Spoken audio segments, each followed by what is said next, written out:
it can be so addictive and time draining. Within 60 seconds, you generated an excellent quote. I schedule the things that I need to do, but I don't want to do. It can be a powerful tool, but it can also suck the life out of your business.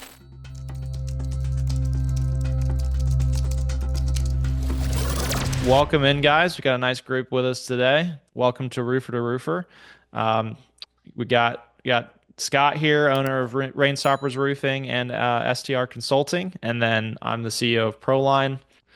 And so you got two sides of the roofing industry here, the business owner side, and then you got the tech side. And I've been deeply involved in multiple roofing businesses, so I have a lot of experience there. And so today we're just here to answer your questions about the roofing industry. We do have our own questions that we'll go through if nobody asks any questions directly to us, but we would always love to hear from you guys and answer your questions on the spot instead. So we'll go ahead and get started. What strategies can I adopt to maintain a healthy work-life balance while I'm growing my roofing business? Yeah, I think I've figured that one out pretty well. But it took time. It's not an easy thing to do. So where I started was really just, we live off our schedule, or at least I do. So, and then you're also kind of flying by the seat of your pants at the same time, right? So like you've got this schedule, everything's laid out, your days are packed, and then you're cramming stuff in between appointments or between sales calls or what have you. So, what I started doing was I started scheduling family time. And as it's kind of terrible that that's what we're at as business owners and entrepreneurs, but that's the mindset is if I don't have anything planned, I'm going to plan work, right? So you have to plan that time and really make an effort at saying, I've got, like tonight I got T-ball. I'm T-ball coach for both my boys. So it's on my calendar. As soon as this call is over, I'm done for the day. I know I got T-ball the rest of the night. That's what we're doing. And it's scheduled in. There is nothing that can happen after this. And if it wasn't for this call, I'd have been done at 4 o'clock today because I would probably go practice with the boys beforehand. This is an obligation that I hold to a high priority. So I still do this. But at the same time, it's really something you've got to work at and got to schedule in. You can't just assume family time or personal time is going to happen. I don't get a lot of personal time. It's mostly family time, but that's what I choose. So, but make sure you're putting that time in there. Good relationship, someone I have, My chair is uh, getting so. they schedule. Or What you are can you keep doing? talking. I don't know. My chair's falling apart on me. Too many days developing. Yeah, I know. It's finally gave out. Um, Sorry, go ahead. yeah, no, I got someone got a great relationship with, and he has 3 days a week that he schedules 45 minutes in the middle of the day. That's his time, and it's not lunch. It's not that. It's can you hear that in the background? Banging. Barely. Not Okay. not much. Yeah. Um, that, but it's reflection time. I think's what he calls it. It's reflection time. Just time for him to kind of have a minute, regroup his thoughts, be left alone, read a book, listen to some music in his office. Like there is nothing happening for that 45 minutes. Phone turned off, the whole deal. Like he's cut off from the world. And he thinks that that's a huge deal for him and his success. And he's super successful. So it's not like some rum dum I'm talking about. This guy is very, very doing very well. So that's that to him, that's a big part of his success, scheduling that personal time too. So yeah, make it a point. Yeah. I love that. But I think it's a mindset shift to go from um I I shouldn't I think there's sort of this assumption that some people have that I don't think is healthy of like I don't schedule the things that are important to me. I schedule the things that I need to do, but I don't want to do. There's sort of this like if I have to put it on my calendar, then it's work, right? Right. It really should be the opposite way around. The things you care about, you should schedule. Then Yes. fit in the rest around that. So like whatever's most valuable to you, most important, like that gets put in first before anything else, and then everything else gets scheduled in. But because yeah, if you don't schedule it in, then it's not gonna get then it gets squeezed out. It's always the one that gets squeezed out because your family understands. or you understand that the business has to take priority over this event or this action. But it doesn't. Like it really doesn't. It'll be there tomorrow. And that, I'm not a lazy guy by any means. So I'm all about the hustle and the grind. And I mean, I'm stupid. I got here because I out hustled and outworked everybody else, not because I was smarter than everybody else. So I don't want to, be a hypocrite. Um, Pretty smart. but the point is yeah, but I'd be a hypocrite saying don't work hard. Like Yeah. that's where this came from for me was the success was in the work. But my God, do I get more done when I have a fresh mind. I had a good evening with the boys. The next day is better. And sometimes I have an evening with the boys, and then at 8, 9 o'clock when they lay down, I got a lot on my mind. So I'll stay up a little late that night and I'll grind some workout. So like you just do what works, but you have to schedule that time for yourself, for your family, whatever that is. Yeah. Yeah, no, 100%. Um, 100%. I think like first year is no matter what. First year of business is gonna grind. Like you gotta really just put in the work, I think. What's the study? Like 90, 80 or 90% quit in the first year, and then it's like 95% in the first five. Yeah, It's something crazy like that. I mean, the first year is miserable, but yeah. I'm here to tell you my business found success when I started stepping back and really giving some time to myself. Because then I go sit around the campfire with my kids, my wife, my friends, and I'm sitting there hanging out and my mind starts working and it's not in the business like tied up. I've got good ideas, good like entrepreneurial ideas, like things that could benefit the company, could benefit the staff, whatever. Yeah. So I'll just make a little note in my phone and I'll pick that up Monday when I get back in there, and it really is something. It makes a difference. Yeah.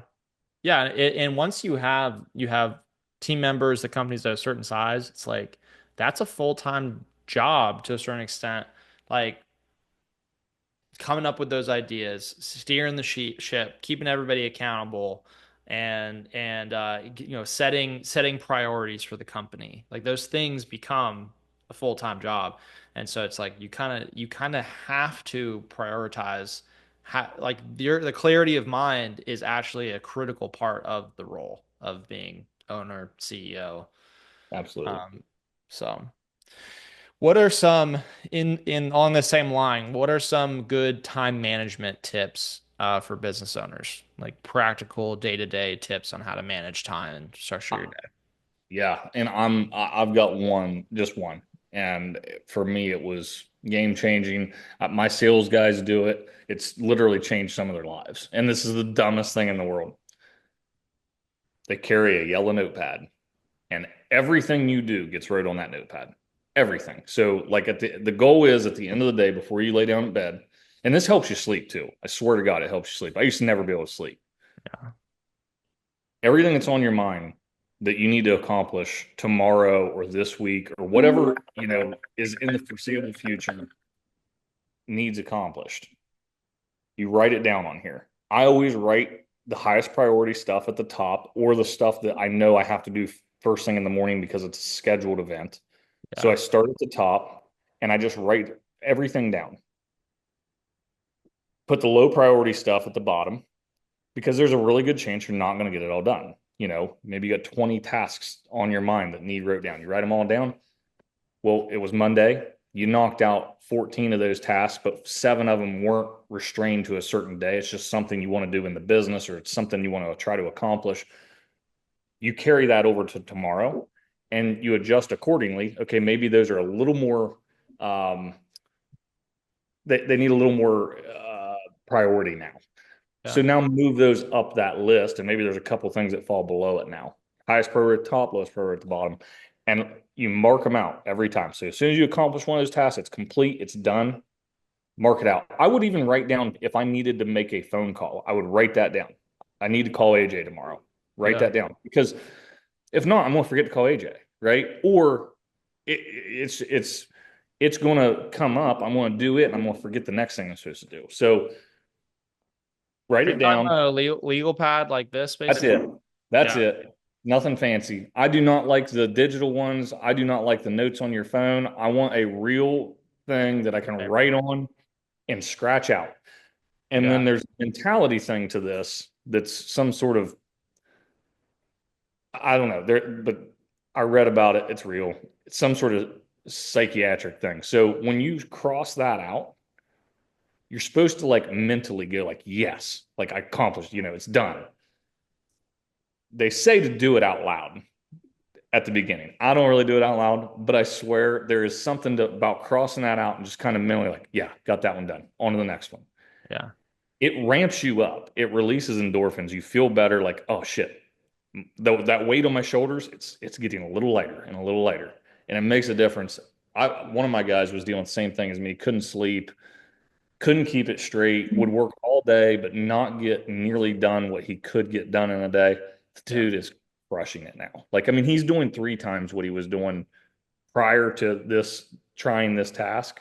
Yeah. And yeah, he's told me multiple times, dude, I'm so glad you brought that up. So yeah, that's the time management key is write everything down that's on your mind that you need to do and then prioritize it. Yeah. Yeah, no, I love that. I do the same thing. I do it on my phone. I feel like the only reason I can get away with that is that so much of my day is spent at a desk. Sure. So I feel like that's the only reason it works. If I was out and about all day, I would need it to be physical. And there is something super satisfying about the physical in general anyway. The only thing is there is some value with like I have an executive assistant. He gets access to my notes on my phone that has all my Sure. tasks on it. He can like jump in and like help me with stuff, or he'll message me like, hey, I saw this on your ta list of tasks, like I can do this for you. So there's some benefit there, but um I get that. Like it's very satisfying to have like the physicality of it. Sure. Just Especially in crossing it out, checking it off. It's off the list. I clean that up. It makes a difference. yeah. Especially if you're out and about in your truck. Yeah. Um, it's Well, and driving you're from on a, the on a phone. job So site. you're on the Yeah, phone. You can write a note down like AJ called and needs shingles dropped off. Write that down because if you don't write that down, the next time the phone rings, your mind's completely off of it, and then you forget until 30 minutes later when you could have done it when you were driving by, right? Like there's just for us in the line of work we're in, I swear it's a game changer. It really is. I mean, I do exactly what you're talking about with this. I just usually then copy the That's it. important stuff into the phone. But like if I'm on like a call, I start taking notes here, like writing out things I need to do after the call, stuff like that. Sure. So I love that. All right, cool. So for anyone just joining us, this is Roofer to Roofer. We're here to answer your questions about the roofing business. We do have our own questions here that we have listed out. We're just kind of going through those. But if you guys have any questions for Scott or me, please hit us with those. Like put it in the chat or the Q&A at the bottom of Zoom, and we'll answer those questions instead. All right. How about this question? How do you handle Scott, how do you handle social media as a business owner? Because it's like it can be so addictive and time draining, but then also, so much of the job is tied back to social media when it comes to marketing and stuff. How do you handle it personally? I forgot to tell you I deleted it again. Yeah, You've been messaging me on it. I was going to text you actually and say, hey, if you've been sending me anything, I'm off. But no, the way I would, that's the problem. I get hooked. I am the sucker for scrolling. Like I'll just sit there and endlessly, mindlessly scroll and read the comments and just, I'm a sucker for it because I just get caught up in it. And I yeah, don't even comment on stuff. Like I don't even talk. Like I don't do anything. I just scroll. right. And and I hate drama. So why the hell am I even on it? You know what I mean? Like I hate drama. So and Facebook is just full of drama. Even in the roofing business, like all the drama going on. So anyway, I deleted it again. Probably want to stick with it this time. The last time was like 2 years. So this time I would assume will be a decent stint. But the way I handle it is I've got a VA, and I literally last week I did log back into Facebook for just a hot second to get my VA logged into my personal Facebook account. Yeah. He literally is running my Facebook account now. So you You message have me, him. Paolo's going to respond, not me. Yeah, he's gonna respond. You have him whenever someone asks about CRMs, does he go and say ProLine? Well, we're going to work on that. You're going to have to send a message so he knows. So he knows. All right, cool. I'll just share it. Um, But yeah, no, for me, what I found was it was just consuming too much time. I mean, we bitch at our employees about it, right? Like, I know when I was running crews, the worst thing in the world was cell phones. And it wasn't them texting their old lady, it was them on Facebook and Instagram and that stuff. Because they just sit there and scroll when they're supposed to be working. So why should we not hold ourselves to the same standard to a degree? yeah, Facebook can be a powerful tool, but it can also suck the life out of your business and suck the life out of you. I mean, let's just be honest. I mean, when I quit, I got a report that I had 6 hours a day average screen time. 6 hours. That's insane. 6 fucking hours, dude. Like, why would I do that to myself? yeah, You know what I can do in 6 hours? And that's a right. day. So, mind you, I'm down to about 3 hours now with no Facebook. So that tells me I was wasting 3 hours a day. I have to be on my phone. I'm on my phone constantly, taking calls, sending texts on company cam, on ProLine. I'm still working on that stuff constantly, but um, 3 hours a day, man, I was wasting it. So now I've got a VA. I pay him $20 an hour. That cost me $60 an hour for him to take over the scrolling portion for me. You know what I get to do in those 3 hours? Make a whole lot more money than $60. Yeah. Um, so yeah, but he's even doing it more than I am because I've got him. We just John Starr gave me a great tip, and I knew about it. I just never executed it, but he had a really good way of doing it. He went to ChatGPT. This is a little off topic, but it's a great thing for listeners. So he went to ChatGPT and typed in, "Give me any community Facebook pages in these zip codes that allow businesses to promote their company." And so it spit him out a list. Mm, that's a really good You, idea. so we're doing it right now. We're going through. We're joining all these Facebook groups, and every day Paolo's job inside of Facebook is now each have rules. Sometimes they can post once a week, once a day, only on Saturday. Like there's different rules for each community group. But we're going to post every chance we're allowed by rule in the groups because we make a daily post for our company page. We're just literally going to copy that post and put it on the group pages. Yeah. Um, so it can be a powerful tool. It's just, are you letting it suck your time? Yeah. You have to find the balance. It's fun too. Like I'm not gonna lie. My problem was the videos. I sit there and watch them short videos. Those rails. I get into them Yeah. because there's so much MMA stuff. I'm a huge MMA fan, so like there's endless amounts of MMA and jiu-jitsu and all that stuff. I'm sitting there for hours. Yeah. And I've watched these videos 50 times, but I still love watching them. Still So it's watch. like I just get sucked in. Yeah.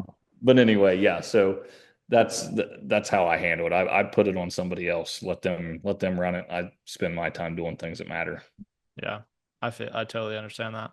We got a couple questions here we'll get to. I do want to throw in another side of this. So about 6, 7 months ago, I started using a tool called Brick. Have you heard of this? Uh-uh.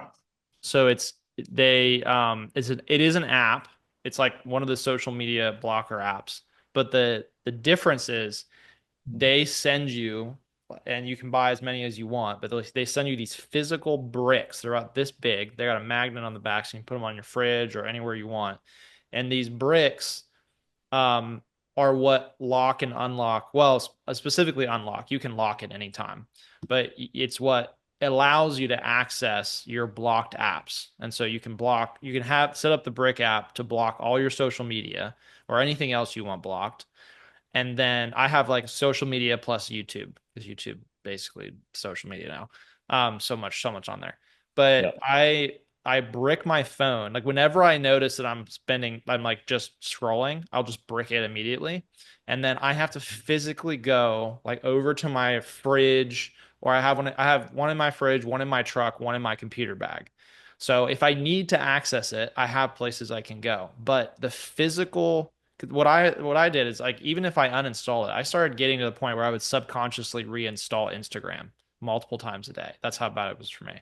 So it was like because your brain, you just what your brain rewires if it's something here, a code or like reinstalling it, it's still repetitive, so you can just do it mindlessly. But the physical act of having to get up, like walk even across the room to go unlock it at the fridge, is enough to like stop it for me. So I this has changed the game for me over the last 6 7 months. Like Yeah. I went from like not having any control over my social media use to now feeling like I have complete control. Now, I still waste some time now and again, but I can it's super easy for me to brick it, and then that stops me in my tracks. And so that's been awesome for me. I'm gonna put the link in the chat for anybody who wants to check that out. That brick. That's been huge for me.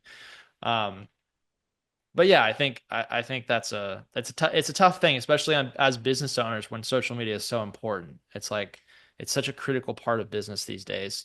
How do you balance it? But I think there's multiple strategies to it. Yeah. All right, let's get to these questions. Thanks, guys. We got Brandon here. What's the hardest budget decision a homeowner has to make when it comes to their roof? And how do you guide them through it without upselling them? I'm assuming the implication here is without like being pushy, is what you mean by upselling. So like without pushing them to spend more, unnecessarily, how do you guide them through like getting to the right budget decision? Around their roof. And then what is that hardest part of budgeting for the roof? Yeah, I mean, I think the whole roof is the hardest part. Like, I mean, it's huge ticket item. So, I mean, our average roof is it's been changing here lately. But we're back up close to the $15,000 mark for average ticket, 14 grand or so. Um, Most people in this country do not have $14,000 laying around.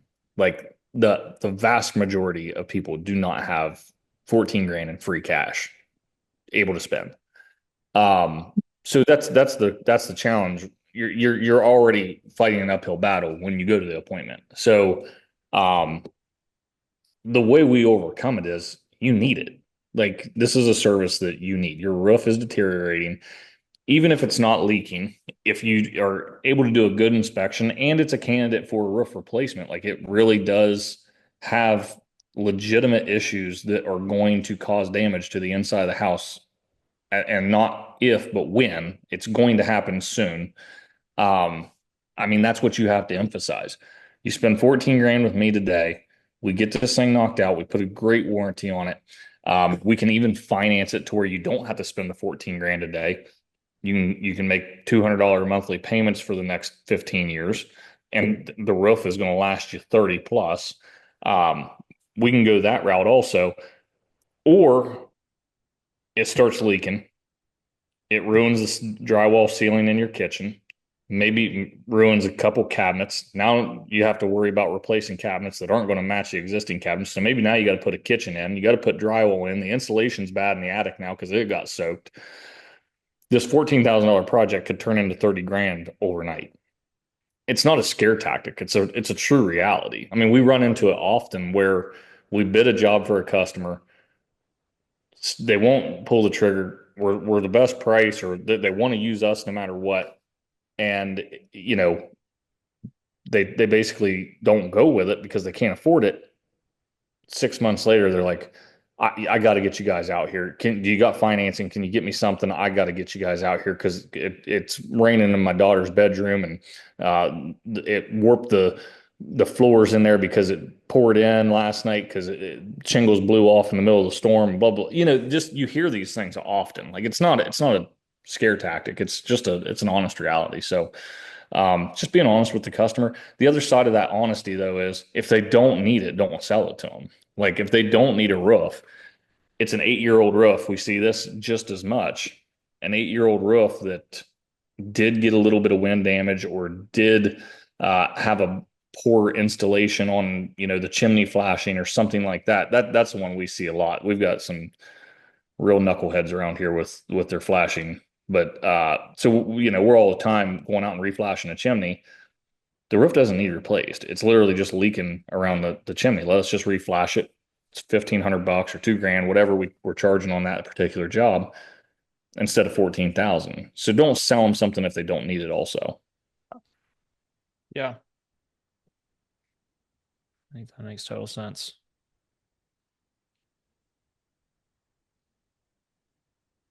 All right, next question here from Joseph. For estimates, especially time and materials estimates, what do you consider to be the most accurate method of putting together price quotes? Don't ever use time and material estimates. That's my first piece of advice. That's just my opinion.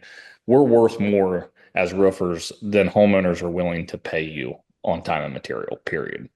If we got time and material, we'd be getting, I don't know, at least $150 an hour because we hustle. We get the job done quickly. So I never do. I've literally never done time and material in the last 5 years. I did it a few times early on and I hated it because I was getting $40 a man hour or $50 a man hour. I got the homeowner over my shoulder the whole time, even though I'm working way harder than I have to. Like, you know what I mean? It's just a miserable situation. But the way to get accurate quotes, we like ProLine, obviously, and the quoting software inside of ProLine is more powerful than anything I've ever used. It's as accurate as you can possibly get. Um, you literally plug your price list in, your material list, your labor list, what you charge per item. You plug your measurements in, it pops a quote out, and it is to the penny what you should be paying in that job. And then there's a margin slider on there to where you can make from 0% margin to 100% margin, whatever you want to charge for profit margin on that job. I mean, we know almost to the cent. And the only reason we don't know to the cent is human error on our side, not on the software side. But on our side, if somebody screws something up with or we need extra sheeting or different things. But we know almost to the red cent exactly what we're going to make on that job the day they sign the contract. So that's the business I want to run. I don't want to be in business where I'm going to charge you X amount an hour, and I think it'll take about this many hours, but I don't really know. I don't want to be in that business. That business is that's an uphill battle. Customers don't like it. Most customers don't like it. Most customers want a hard number, hard price. And what we found is they don't give a shit that we do their $20,000 roof in one day. They don't care. They don't even ask because they don't know what material cost is. So it's not even, they don't even bring it up. Like, you did 20 grand in one day. What doesn't matter to you? You don't know that the material wasn't 15,000 of it, right? And you also didn't know we had 12 guys here or whatever. So, um, get away from the T&M stuff would be my biggest recommendation. Get to start bidding things out. Use a software like ProLine. The quoting's fantastic. It does take a little effort to set up. And when I say a little, I mean a little. It's not like some huge feat to set this up. I set mine up myself and we've got probably 20 quote templates. It's not hard to do. It just takes a minute to set up. Once it's set up, you're literally writing perfect quotes 30 seconds to a minute. I mean, I can do a quote in under a minute and hand it to a customer and know it's perfect. Yeah. Yep. And then Talk you're about time management. I mean, how much better time management can you get? You can sit down with a pen and paper and write out quotes that take you 20 minutes to write out each line item or hit a button. And within 60 seconds, you generated an excellent quote. yeah. Yeah, and you've also with those quotes, you've backed into what you need to make as a business for that to make sense. And Yep. that's the important thing here. It's not how much are you charging per per hour of your time or the materials cost. You're a business. Like you're going out there to run a business profitably, and so you got to be able to back in on every single job. How much money are we walking away with at the end of the day? And it's got to make sense. Otherwise, you're running a charity, not a business. And so yeah, I think yeah, totally agree with that. Um, all right. Well, thanks for the questions, guys. Um, oh, got a new one here from Jade. Um, Interested in your opinions on door knocking, Scott. Yeah. Yeah. We knock doors and we believe it's fantastic. We do it very strategically though. We're not typically just going into a cold community and banging on doors up and down the street. It's very strategic. What we do is we go to the first appointment, we go to an appointment in a neighborhood and we try to knock doors around the appointment, letting them know, hey, we're looking at your neighbor's roof. Uh, your roof looks to be about the same age. If you ever need anything, here's my business card. Give me a call, whatever. Second time, we're going back once we've sold the job. Hey, we're getting ready to do Mr. Smith's job down the street. If you ever notice any trash or anything blowing around, here's my business card. Give me a call. That way we can get that addressed immediately. Uh, and then the last time we knock that same neighborhood around the build or after the job's done. And again, same situation. At this point, we're going out a little further. Hey, we just finished Mr. Smith's house. Would you like me to do a free roof inspection while I'm in the area here? He's tickled to death. He said he'd be a referral for us. He loved the process and everything we did. Um, your roof looks to be in about the same condition. Could we maybe help you too? Um, that's how we door knock. We're not storm chasers. We don't even have storms here typically, so it's not like that's not a thing around here. People don't even know. They're like so shocked when we knock a door because they're like, "The hell are you doing here?" People do this still, like door to door sales. Um, but we do it, like I say, strategically, and it's. I feel like it's a service to those communities too.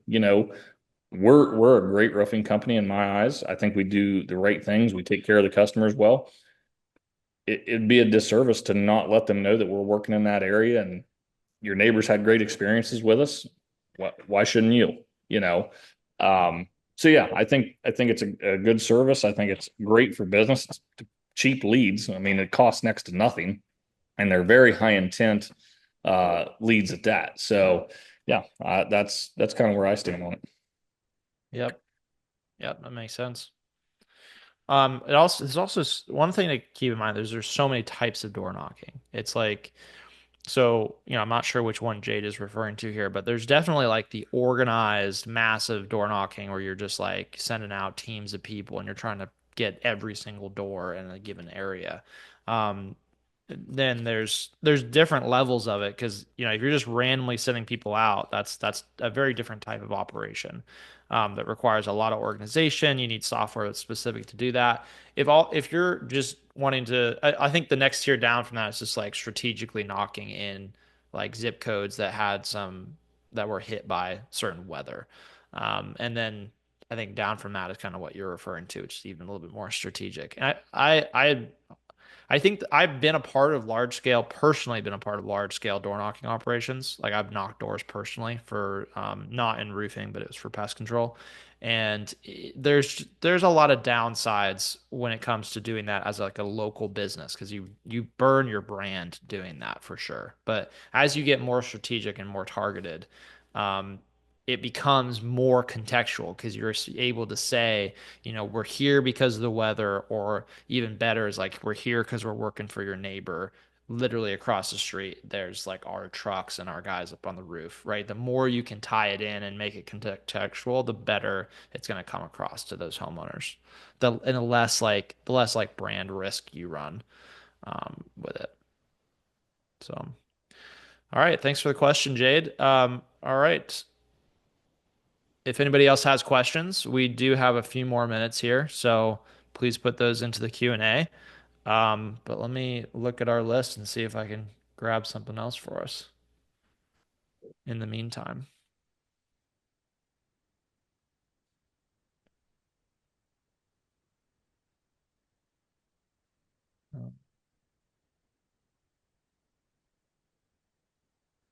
I think we Joseph had asked about estimates, so I'll just ask this question kind of as a follow-on for that. Um, what is what are the elements of a great roofing estimate or quote that are great? What are the keys to making that effective at selling jobs? Especially if you are maybe a little bit more expensive than your competitors, as you're saying, like if you're not doing time and materials, so you're coming in a little bit higher. How do you put together an amazing quote or estimate that does sell jobs? Yeah, I think man, there's a lot of components that we utilize that we feel like all take part in that. So I would start by saying having a great cover page, having something real pretty on the front, picture of the customer's home, your name, business name, customer's info, all on one page, real pretty looking page. After that, we have a couple sales pages that just explain the roof system itself. We're not just tearing off your shingles and putting on new shingles. We're installing a full system. We're going to replace the drip edge, the boots, the ice and water, the synthetic felt, whatever. Like we're going the ventilation. All those things are components of this roof system we're going to install. So that does set us apart from some of the competitors who are literally just taking the shingles off, putting them back on. Um, Something else that's huge is a DocuSign, a signable quote template. I mean, that's we sell on the spot many times because we shoot them, we print and email our quotes because we like, if we're not going to sell it on the site, we want to leave them with a hard copy of that quote so they can sit down and look at it easily. But it's so easy to send them that email. They literally scroll to the bottom, click sign, DocuSign, done. We sold the job. You're not lugging around paper. You're not lugging around contracts. Everything saved for you. Um, all those things are big factors. Also having options in the quote to show a finance option, to show a cash discount option. Unless you're wanting to eat those 3.5% credit card fees for people paying on credit card, um, I want a cash discount option in there. That way, that customer knows they can get a little better price if they're not putting it on a credit card. But I also want to know that they have a finance option in here that if they qualify, could be as good as 8.5% for 240 months, I think is our best term. Um, they have that option. So it shows it right in the quote with the price per month per what we've put in for the quote. So I think all that stuff makes a big difference, and it gives customers something to give them some comfort. If you've got all that stuff together and it looks super professional, um, I think they're much more likely to go with you. One other thing we just add, well, not just added, we added a while ago that's been huge is the color chart. So it's simple, it's not a big deal, but we have, and we white labeled it. It says Rain Stoppers Roofing shingle color, but it's literally just GAF's, 10 colors on a page. I couldn't tell you how many times my guys would run out of, trifolds or whatever. They'd forget to grab more. And they're out of job. They could close it, but they don't have the ability to show them the color option. So we just embedded the color page right into the quote. We almost never give anybody color samples anymore. Everybody looks at, yep, Barkwood looks good to me, or I'll take charcoal, whatever it is. They're very easy to choose their color. Every once in a while, you'll get somebody that's stuck between two or three, and they want a big sample board to hold them up next to the house. Well, guess what? You don't halt lug those things around anyway. So that's probably a separate appointment. That's going to be a customer that takes an additional stop to get the sale anyway. So, but at that point, you usually know you've got the sale. So it's worth making that sale trip. Yeah. Do you use the video embed? Like, do you embed videos into your quotes at this We stage? haven't yet. We haven't yet. It's definitely on our roadmap of things that we're wanting to make some edits to it sometime, but we haven't yet. Yeah. I've heard some really um good feedback from people on that have done that. You take like an about us video. Now that's not going to come through in like a printed out PDF version, but when you send them the digital version, they view it whether it's on their phone or on their computer, very easy. They can go click and watch that video right there through the quote. And so that's super cool, especially if you can have a page that's like, what if you go with us, what's the roofing process going to be like? And then you can have a video that like walks them through roof day. And you can always send that as a follow up in a text once they sign. But just it's like a picture's worth 1,000 words and a video's worth 10,000 words or something like Yeah, that. So you can just really cram a lot of value and information in in that's great. the video. So, all right.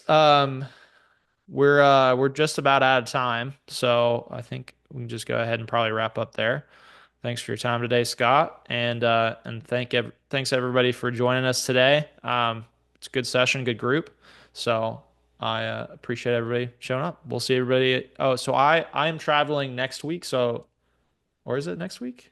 Next week, I think. Yes. Yeah, I will be traveling for Memorial Day next week. So will be skipping next week, but we'll see everybody the week after that. Cool. See ya. All right. Bye.